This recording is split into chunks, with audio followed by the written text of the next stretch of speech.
Hi మా అందరికీ welcome to MB farms. Matter ఏంటంటే ఇదైతే మన శనక్కాయ. దీని గురించి తెలిసింది కదా, దీని పేరు శనక్కాయ. అయితే ఇప్పుడు 8 గుడ్లు ఎట్టే మా పెట్ట అయితే ఈరోజు 14 గుడ్లతో ముగిసింది. 14 గుడ్లు ఎట్టింది ఏంటి మ్యాటర్ అంటే మన శనక్కాయ గడి మ్యాటర్ అని తెలిసింది.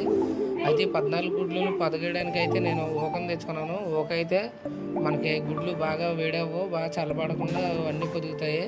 ఈ విధంగా రౌండ్గా చేసుకున్న తర్వాత మనం గుడ్లను అయితే పొదుక్కి పెట్టుకోవాలి, అప్పుడు అన్ని గుడ్లు పొదుగుతాయి. ఇవి అయితే ఎండుమిరకాయలు వేసుకుంటే గుడ్డుకి దిష్టి గట్ట తగలకుండా అన్నీ పొదుగుతాయి. ఇవే మనకు కోడి పెట్టినట్టే గుడ్లు. మొత్తం 14 గుడ్లు పెట్టింది. 14 గుడ్లు అయితే నేను తీసుకొచ్చి అన్నీ సరిపోయే విధంగా అయితే దాంట్లో అయితే రౌండ్ షేప్లో అమర్చాను. ఈ విధంగా అమర్చిన తర్వాత ఎండుమిరకాయలు వేసుకోవాలి 4 వైపులా. కోడి గుడ్లు కానీ దిష్టి తగలకుండా పొదుగుతుంది. ఈ విధంగా పెట్టినట్టేసి నేనైతే గాబు వేసేసాను. 21 రోజుల తర్వాత చూద్దాం.